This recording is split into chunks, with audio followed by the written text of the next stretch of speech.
تو وہ غیر مسلم جو مسلمان ہوا نا اس نے بتایا کہ سب سے پہلے تو 5 نمازیں ہیں بھائی.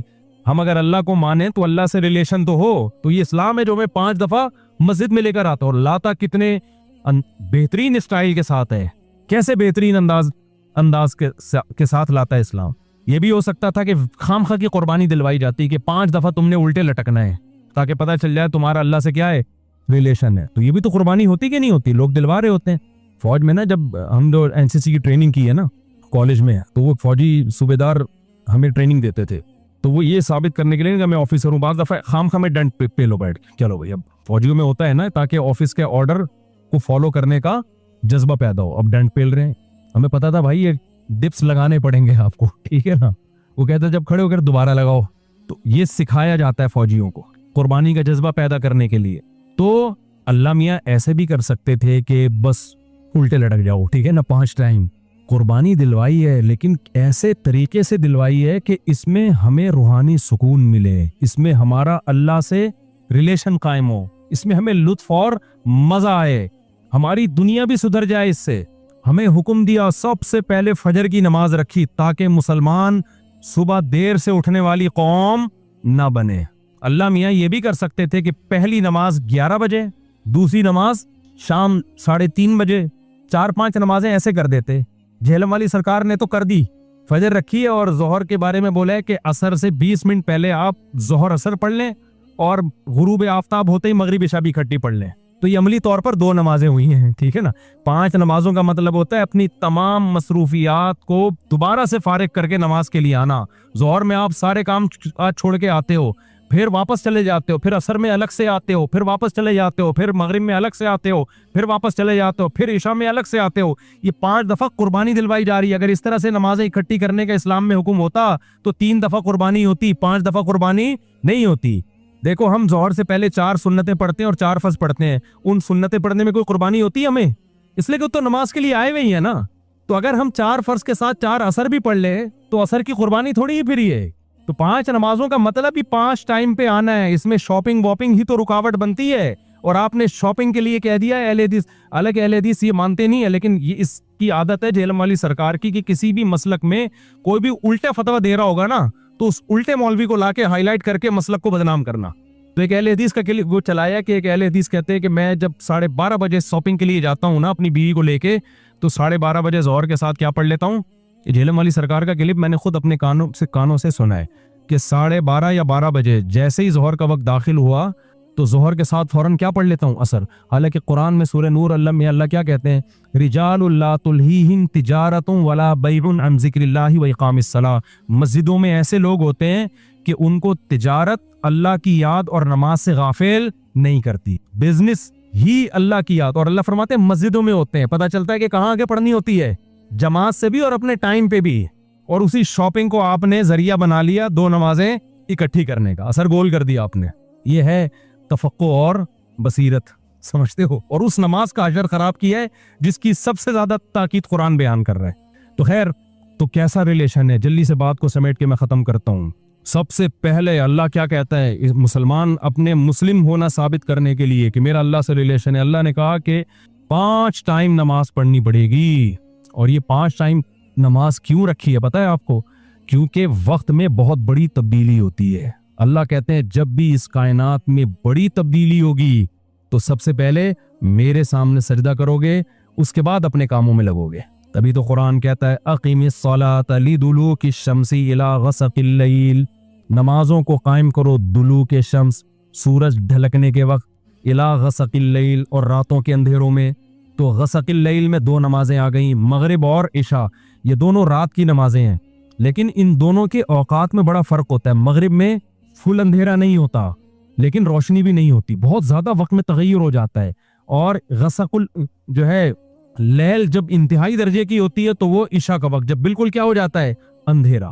آگے اللہ کہتے ہیں وقرآن الفجری, اور پھر فجر کا وقت بالکل ڈیفرنٹ ٹائم ہوتا ہے. مغرب کا وقت باقی اوقات سے بالکل مختلف ہے. سورج ڈھل گیا, غروب ہو گیا, لیکن ابھی روشنی ہے, اندھیرا شروع نہیں ہوا. پھر گھپ اندھیرا ہو گیا. یہ کیا ہے؟ یہ بڑا تغیر ہو رہا ہے زمین کے اندر. تغیر سمجھتے ہو, تبدیلی, چینجنگ, آسان لفظ استعمال کرنا چاہیے مجھے بھی. بڑی چینجنگ آ رہی ہے ٹائمنگ میں. اور اس سے انسان کے جذبات میں اور احساسات میں بڑا فرق پڑتا ہے. ظہر کا تو فجر کا وقت بالکل ڈیفرنٹ ہے. ابھی دن طلوع ہونے والا ہے, پھر سورج ہوتے ہوتے جب ڈھلکتا ہے نا, بالکل بلندی پہ پہنچ کے تیز تپتی ہوئی دھوپ ہوتی ہے, جس کو اللہ دلوک شمس کہہ رہے ہیں. دلوک کہتے ہیں ڈھلکنا. تو سورج کا جو ڈھلکنا ہے نا, بلندی پہ جا کے لڑکنا نیچے, اس کو کیا کہتے ہیں؟ اس میں اللہ نے 2 نمازوں کا ذکر کر دیا, ظہر اور عصر.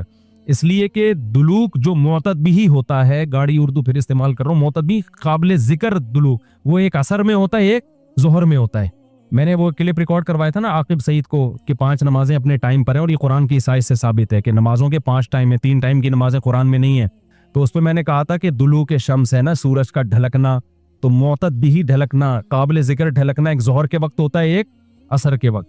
کیونکہ عصر کے وقت 45 پہ آ جاتا ہے, اور ظہر کے وقت بلندی پہ جا کے ڈھلکتا ہے. تو اس کے نیچے کے لوگوں کے کمنٹس آئے ہوئے تھے کہ اگر قرآن کا یہ مطلب ہے ڈھلکنے کے وقت, تو پھر تو ہر وقت سورج ڈھلک رہا ہے. سمجھ میں آیا پاگل کسے کہتے ہیں؟ یہ ہے مجتہدین. یعنی ان کا دعویٰ یہ تھا کہ 3 وقت ہیں نماز کے قرآن میں, ظہر ہے اور عشاء ہے اور فجر ہے. تو 3 وقت سے یہ ثابت کرنا چاہتے ہیں کہ ظہر عصر ملا کے پڑھ لو اور مغرب عشاء ملا کے پڑھ لو. اصل میں 3 ٹائم ہے, یہ غلط ہے. دلوک شمس کا لفظ ہے قرآن میں, اور دلوک سے مطلق دلوک مراد ہے, اور مطلق سے فرد کامل مراد ہوتا ہے. جو معتدبی, دیکھو فرد کامل کو میں مثال سے سمجھاتا ہوں. پہلے میں یہ جنہوں نے اعتراض کیا نا اٹھ پٹانگ قسم کا, ان کے اعتراض کا جواب دوں. یہ کہتے ہیں ہر وقت, باقی ہر وقت تو دلوک ہو رہا ہے, لیکن اس کا تو کوئی بھی قائل نہیں ہے. ایسا تو 1 کروڑ نمازیں ہو جائیں گی. ابے سورج بلندی پہ جا کے جب تک پورا غروب نہیں ہوتا تو ہر سیکنڈ ڈھلک ہی رہا ہے نا, تو کیا ہر سیکنڈ میں نماز پڑھیں گے؟ تو ظاہر ہے قرآن وہ بات کرے گا جو انسانوں کے فہم کے مطابق ہوں گی. تو اس سے صاف پتہ چلتا ہے وہ ڈھلکنا مراد ہے جو قابل ذکر ڈھلکنا ہو. تو قابل ذکر ڈھلکنا, جس کو اصطلاح میں کہتے ہیں معتدبی ڈھلکان, وہ جب ہے جب بلندی پہ جا کے پہلی دفعہ ڈھلکنا شروع ہو اور پھر 45 کے زاویے پہ آ جائے. اس سے زیادہ ڈھلکان والی نماز حدیث سے ثابت بھی نہیں ہے. نہیں آئی میرا خیال ہے بات؟ تو مطلق سے فرد کامل مراد ہوتا ہے. اس کو میں مثال سے سمجھاتا ہوں. دیکھو میں آپ سے کہتا ہوں چائے لے کر آؤ, آپ برف ڈال کے ٹھنڈی چائے لے آئے, میں کہوں گا یہ کیا لے آیا؟ آپ کہیں آپ نے بولا تھا گرم چائے لاؤ. میں بولوں گا جب میں نے چائے کا لفظ مطلق بولا ہے, اس کے ساتھ کوئی گرم یا ٹھنڈے کی قید نہیں لگائی, تو اس سے فرد کامل ہی مراد ہوتا ہے. کامل فرد چائے کا کیا ہے؟ کامل درجے کی چائے کیا ہے؟ جو گرم ہوتی ہے, درمیانی درجے کا میٹھا ہوتا ہے اور مناسب سی پتی ہوتی ہے. میں نے آپ سے کہا چائے لے کر آؤ, آپ 6 چمچ زہر بنا کے نا پتیوں کے ڈال کے لے آئے اور سب. میں نے کہا یہ کیا لے کر آیا ہے؟ آپ کہہ رہے ہیں, آپ بول رہے ہیں چائے. میں کہا بھائی تو زہر بنا دی. تو آپ بولو آپ نے یہ تھوڑی کہا تھا نارمل چائے, آپ نے تو چائے بولا تھا. تو چائے میں تو کوئی بھی چائے. سمجھ میں آ رہی ہے بات کہ نہیں آ رہی؟ یہ چیزیں اصول فقہ میں پڑھی جاتی ہیں جو آج کل کے اسکالرز نے نہیں پڑھی, تبھی قرآن حدیث کا مطلب بھی ان کو سمجھ میں نہیں آتا. تو المطلق اذا اطلق یراد به الفرد الکامل, یہ اصول فقہ کا مسئلہ ہے اور لغت کا بھی مسئلہ ہی ہے. قاعدہ ہے, ضابطہ ہے کہ جب بھی کوئی لفظ علی الاطلاق بغیر کسی قید کے بولا جائے گا تو فرد کامل مراد ہوتا. اکمل نہیں, اکمل کا مطلب بہت اوپر کی زعفران والی چائے, نہ فرد کامل جو ناقص نہ ہو. زعفران والی چائے لے آؤ گے پھر بھی برا لگے گا. آپ بولو گے بھائی مفتی صاحب آپ نے چائے بولا تھا اور کہا تھا کہ فرد کامل مراد ہوتا ہے, تو میں اس میں زعفران ڈال کے لے آیا. اب میں پتہ نہیں زعفران پیوں نہیں پیوں یار, تو کیا کر کے لے آیا؟ میں تو کامل نہیں, میں تو اکمل. تو میں بولوں گا قاعدہ یہ ہے کہ مطلق جب بولا جاتا ہے تو نارمل جو کامل ناقص نہ ہو, اکمل مراد نہیں ہوتا اس سے. سمجھتے ہو؟ تو یہ قاعدے قرآن و سنت پہ بھی جاری ہوتے ہیں, کیونکہ اللہ میاں نے بھی تو کلام کیا ہے نا, نبی نے بھی تو کلام کیا ہے, تو نبی کے کلام میں بھی وہی لغت کے قاعدے چلیں گے جو عام قاعدے ہیں. سمجھتے ہو گے نہیں سمجھتے؟